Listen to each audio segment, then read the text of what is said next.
Dear people, this is Mike Fitzmaurice, the guy who was basically supporting us from the very first day and doing everything with us. We just like to call him a legend. The guy somehow who is having a lot of influence on what you are doing here. Who you are seeing now is Spence Harbar, the guy who was completely in charge in content of the Galactic Collaboration Summit, of the 30 sessions we have seen today and 30 sessions we are going to see the next day.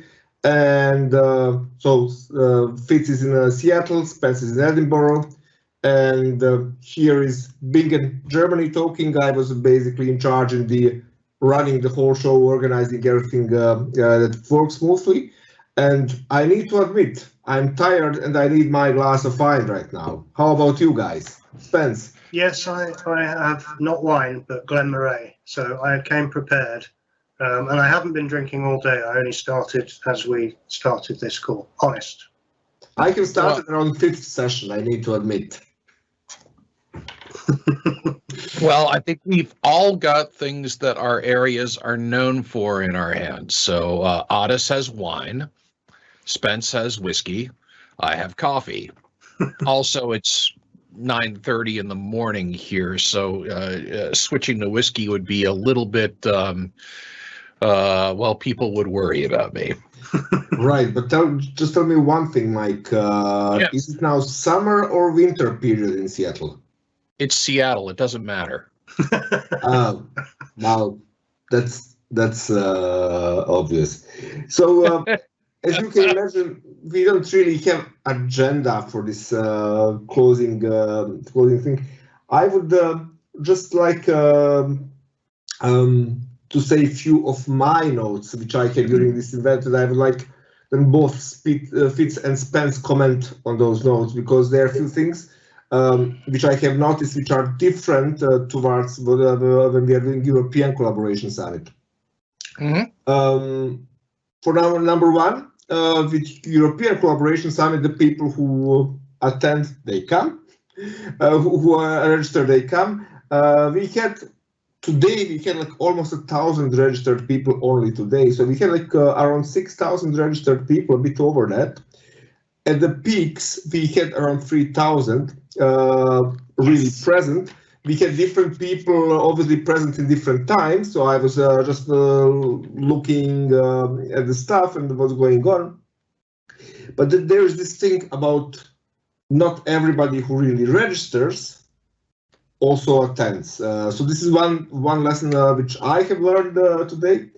The second very interesting thing I've seen, because I myself very often speak at the conferences, and the attendees are way more ready to ask questions and to interact than in the in-person conferences. This is one thing which I found curious. Oh, typing them in. Yeah, sure. Well, people are more likely to take part in social media discussions in a less reserved way than they would in person. That actually makes total sense to me.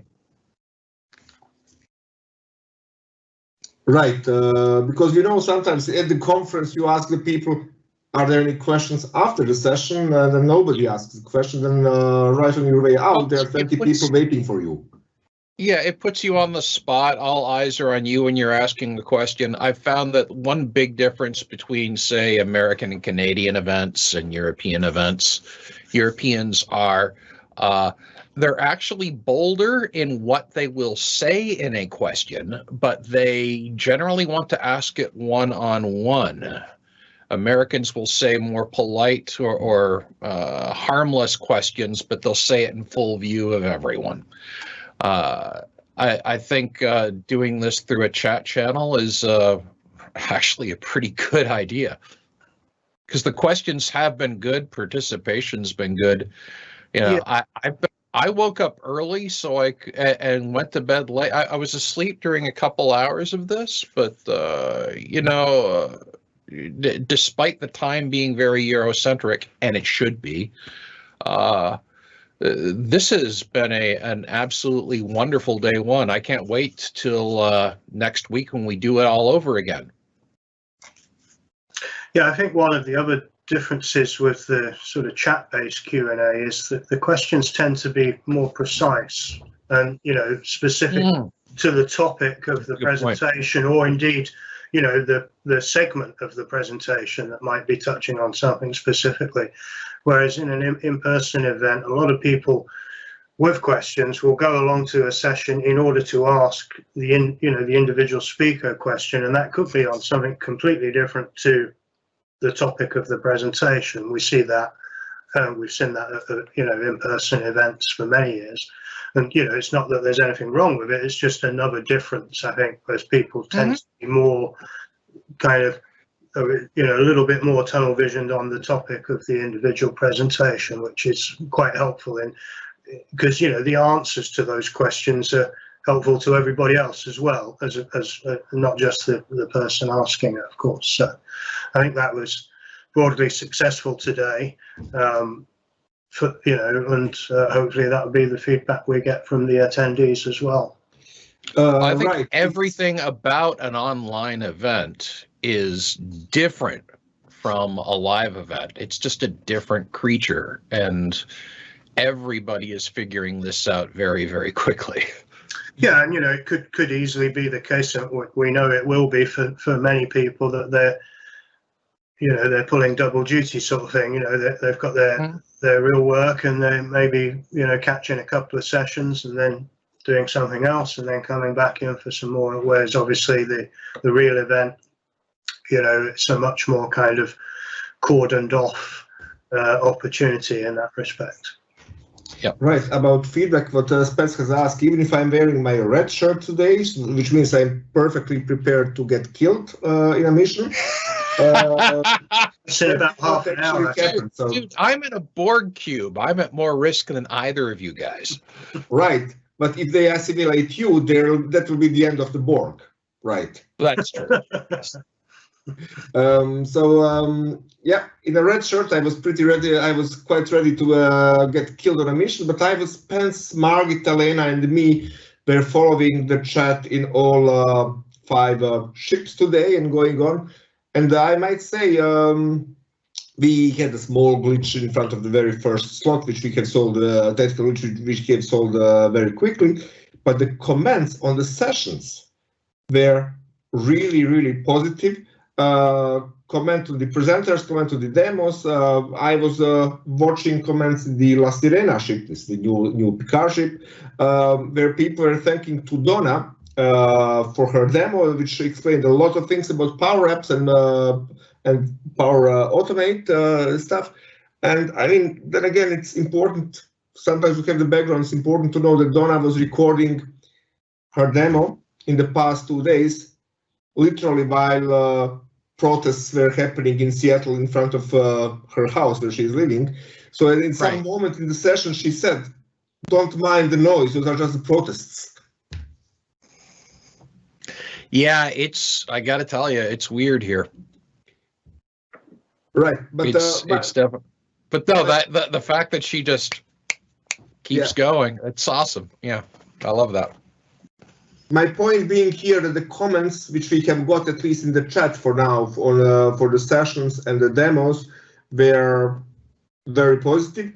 Of course, a lot of people did not realize that we are actually not live for the most of the sessions, even if we have never made a secret out of that, because it was impossible. It was pretty impossible. We had people from New Zealand, people from the United States, people from Canada, people from South America, Europeans doing this, so it would be just impossible to have everybody live, or at least have everybody live and awake. Yes, I'm glad you clarified that, because for this event, I would wake up at any time and do a live session if that's what we wanted to do. I am relieved that we were able to pre-record it. And I will say that some of us took advantage of that, edit everything down nicely, make everything a little bit tighter than it would be live, so it's not quite as organic. But again, an online event is a different thing, so Yeah, I got rid of all my ums and ahs and so on. one of the other factors is, if for the questions, we want to give the speakers the opportunity to answer them first, and so. Oh yes, of course. Naturally, if it's a live broadcast, a live session, the speaker is not going to be able to do that without it interfering with the session. So that it's any way you choose to do it will have a certain negative, and we sort of think the quality of the sessions is just as important as the interaction. And hopefully that everybody gets the answers that they were looking for. No, sorry, let me rephrase that. Not necessarily the answers they were looking for, but an answer to their questions. Okay. I have two more questions for both of you guys. First one is, what do you think of Jeff's keynote, or Jeff and Friends keynote? What? No. Jeff and Friends. That's a good way to put it. It was a clever turn of the phrase. Don't read anything into that laugh. Right. Spence. Yeah, it was ideal for us. It gave us a very good sort of 360 view of the major improvements in the service offerings over the last sort of 2-3 months, and then obviously they kind of concentrated in terms of the global situation as well, which I think is helpful in terms of leading into some of the other material that we had later in the day, and of course the material that we have following up on day 2, and some pretty, aside from anything else, I think it's very easy for people who are in the bubble of this business, and I include all 3 of us in that, to be kind of blasé about some of the numbers and the things that were described in the opening. It's a pretty significant undertaking, especially if we take to heart what Jeff mentioned briefly was, the beginnings of this thing. If we go back, not really that much more than only 10 years ago, when this service was, nascent, to see it being able to handle the numbers and all the rest of it without any significant service outage whatsoever is a pretty incredible feat of engineering. And not wanting to kind of blow too much smoke up at those guys, but that shouldn't be overlooked, right? The trust element of this service is fundamentally the thing that will continue to mean it's successful, or if it is not there, then it will suffer. And so, and we hear that increasingly in terms of comments, and we look at what the partner marketplace is doing well to support the service. That trust level is so immensely important. If that isn't there, then we can't do any of these things that we're spending time talking about. Yeah. While you guys were talking, we had comments from Don Kirkham and Delia Gold. Greetings to both of you, very dear friends of ours. Yes, indeed. Yeah, saying Don is writing, one advantage of pre-recorded was fewer issues with demos and speakers able to monitor questions live, which I found a really, really good point that Don is making here. I agree with that. Right, and second was from Ilya, pre-recording certainly kept the flow and the time scales tight, plus cut out the evil demo gods doing their worst. Yeah, I mean, comments on spot. Yeah, he's right. Exactly. I mean, nobody wants to sit and watch 5 minutes of "Can you hear me? Can you see my screen?" etc., etc. And of course, there'll always be the odd mishap, but I think overall, it's justified to, have it be a level of quality that means that people aren't sitting around watching, a fuzzy screen or whatever it might be, and also, have the timings be when we said they were going to be, and not have 5 minutes of stuff because of a technical issue or bad internet or anything like that. Also, it allowed us to do some things that are, again, hopefully not really obvious to anybody attending, but we leveled the sound across all the recordings, for example, so everybody is at the same level. It's a small thing, but it's worth doing. And as Mike said, it gives the speakers the opportunity to really kind of, if they choose to edit it down until they're absolutely happy with it, which I think is important as well, because, the speakers are giving their time for nothing to support the event, as are, everybody else. So I think it's important that they're happy with their product, as it were, as part of the event. Yeah, right. That being said, Spencer, I would like to direct this question to Mike, basically, is Sure. Comment from Nico. Sponsor short videos, very nice as well. So thank you, Nico, for the compliments. We did try to produce everything look fine. But one thing I have noticed that the sponsor sessions, they're extremely well visited, definitely even better than in comparison to the real in-person event. We had sponsor sessions trending around 100 people. So, Mike, you are working for ISV. From your perspective, what's the value of those events? Because we know that without sponsor support, this cannot function. WebCon loves you. Yeah, WebCon loves us. It's a no-brainer. But no, to your point, I would say we think this is a great event, and we think in-person events are great events. Look, I would put it again, an online conference and an in-person conference are not the same thing. You're absolutely right in that more people can attend sponsored sessions in a setting like this, where I have the option to, especially since everything's recorded and will be available later, I have the option to see more things that would otherwise be in conflict. This helps a lot. And yeah, attendance is greater. This is a good thing. But the other thing that I will say is that, how can I best put this? Obviously, there's no booth to go visit.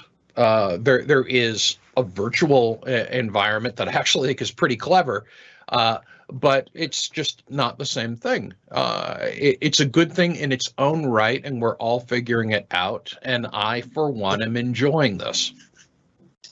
Yeah, I think maybe one of the other elements is, the 30-minute format is, again, kind of helpful in that respect. Right? I think that's forces a concise message and so on, and that really fits, particularly if you're selling. This also fits an online event, Spence. I think our classic 50 to 60-minute session thing is perfect when you've got basically an audience in a room and a certain degree of focus and collectivity. Online events, we're competing with everything going on in somebody's environment for attention. You got to keep it short. You got to keep it sweet. You got to keep it focused. Yeah, absolutely. I mean, if you think about not the event so much, but even if you think about the levels of frustration that we have now watching something on YouTube when the ads come up, right, and you're just trying to click that button as quick as possible to get rid of it, whereas 5 years ago, we maybe would have been a bit more patient with that sort of thing. These days, we're just like, no, sorry, don't have time for that. And you just. Well, I think I might be one of the 15 people in the world that pay for YouTube Premium just so I never see ads. Yeah. So, Spence, questions are just pouring in as we speak. This one is actually for you. And it's on the line what two of us have been discussing in the past weeks. How do we organize this program? How long are going to be the sessions, based on what you and Mike just told, and when we are going to put it. So there were reasons why we can put it in European afternoon, early evening. That was also for the other time zones and everything. But also Phil Worrell made a comment. Spence immediately made that face when he heard Phil Worrell. Yeah, worried already. I enjoyed that it was not overloaded with sessions, not the entire day, and made it easier to choose what to watch. Yeah, it was perfectly along the lines what we have been talking in the past weeks. Yeah, I mean, a lot of this is very deliberate. We don't know necessarily how well it's going to work out in the end, but it's not a magic 8 ball. We did make a a deliberate choice, Addis and I in particular, with respect to, limiting the overall number of sessions and having it, even something as simple as there was a conversation at one point about why do we need the breaks, in between the sessions, so, how long they should be and things like that. And it's not that it wasn't that we were deliberately trying to avoid a certain situation, but overload is not helpful to anybody. We're doing this as an online event for all the reasons we've previously spoken about, but at the same time, we're cognizant that people have got a regular job, the rest of their lives to be dealing with. It's not like a physical event where you walk in the building and in the first thing in the morning and you're camped out there for the whole day. So we didn't want it to be overload, either in terms of the length of the day, but also in terms of the number of tracks. And I think with what we came up with is a good balance between both of those things. And as you mentioned, the time zones was actually a very deliberate choice, because we wanted to offer as many speakers as possible the ability to be tuning in. And also, even though it is, I guess, a European-focused event, we didn't want to have it be completely ridiculous in terms of the time zones. Obviously, that's impossible to achieve entirely. But, and that, of course, is a kind thing to do. The European focus is still, I think, the center of gravity for this event is and always will be Europe, and I think that's a good thing. Yeah. But even so, Europeans watch videos at night and in the morning. It doesn't necessarily have to happen during business hours. In fact, I would imagine that for some of the people that tuned in today and will tune in next Tuesday, don't forget that, guys, we're doing this again next week. And sorry for interruption, just to, because it's just like Rainer is just writing the schedule was great with short sessions and short breaks. Keep it like this. Thank you. You should. But what I was saying is that this allows people to attend sessions at odd times that actually might fit their lives a little bit better than in the middle of the business day. Again, there's no one answer to all of this, but providing a variety of options, I think, is a really good thing to do in an online event. Yeah, and that's another sort of a part of the rationale for having it be the two separate days, rather than having it be one day, twice as long, to have it split over the two different dates, again, for flexibility. And, there is also, we've got to be, we don't get too carried away with this stuff. There's also a little bit of a concern that, it's a small team producing this event, so we don't want to overload ourselves as well. So that, a lot of different things come into those choices. Right. And we are finishing this session because we are already over the time. Three of us can talk longer. We know that. Yeah. But there's a question from Anna now, and Don is on fire. Don asked the very same question a few minutes ago about recordings. Yes, they will be recordings. We will publish the videos through our webpage. There is a system, so you just need to be registered to the webpage, and you will be able to see the videos through collabsummit.space. Just go to the schedule, click on the session, video will be there, but probably around mid of June, because first we want to wait for the both days to be finished. Then we will need to clean up and upload the videos. So mid of June is a realistic time frame when all the videos are going to be uploaded and available for all registered attendees. Does it make sense? Yeah, perfect. Yeah. Well, I hope it makes sense for everyone else out there, because that's an achievable goal.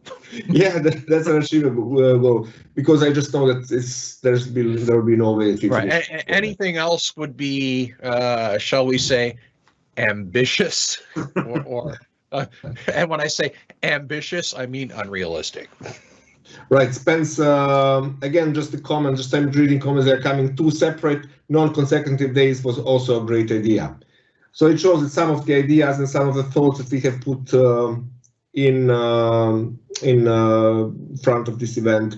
We're obviously resonating with our audience and with our attendees, and we are really, really happy for all of this. And yeah, and I don't know why are still a few hundred people listening to us talking here. I for one, am thrilled and I appreciate it. And I would like to say, and this has nothing to do with the fact that my session is taking place next week, but I think you saved the really good stuff for next week. Oh yes, and this is so yeah. Tune in next week. It's going to be at least as great as this week. And this is how I want to finish the our little closing ceremony today. The next can we finish it on two things, Otis? I want to finish it on, yes, absolutely. Everybody come back next week because it's going to be great. But don't forget, we're doing this live and in person at the end of October in Wiesbaden. Of course we are. Yeah, this is not a substitute for an event we canceled. This is a free gift to the world to remind them that we will be back, baby, and we will be back soon. And we will be back better than we have ever been. Wiesbaden, and this is how it looks like in Wiesbaden, so properly. Right. But the next week, we have we have keynote from Lori Pottmeyer from Microsoft Teams groups. We have really, really good sessions from Bob German, from Sue Henley, Darcy Hess, Microsoft people, MVPs, everyone, including Mike Fitzmaurice, who is sitting today with us. And people, don't forget the sponsor sessions. They were really well visited today. And you can also win some really cool prizes. For example, if we go, I don't know, if we go to the Veeam session, you can. I'm not logged in here. When you are logged in, you are going to see the prices which you can get when you attend this session. So there are like Amazon gift cards, there are tech gadgets, Alexas, Google Homes, all those typical things that you would expect people to have. So sponsor sessions are A, good, B, fancy, you can win things, and but we have really also good standard program the next week with tons of Microsoft sessions. We have cool keynote. We have session focusing entirely on Microsoft lists, on the new lists, and as Mike said, this is just a small part of what we are going to do in Wiesbaden in the end of October. Okay, with that, thank you very much. Thank you, everyone. Thank you, Spence, for all the work. Thank you, Mike, for all your support and your good advices. And see you people the next week, the next Tuesday at 9th. And stay healthy, stay well, stay happy, and see you the next week. Thanks, everyone. See you next week.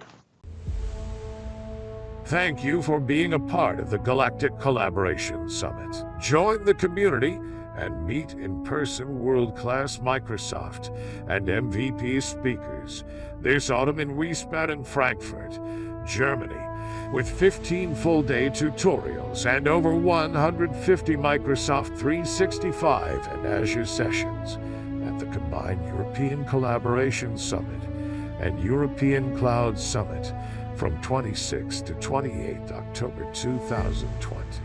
Community rocks.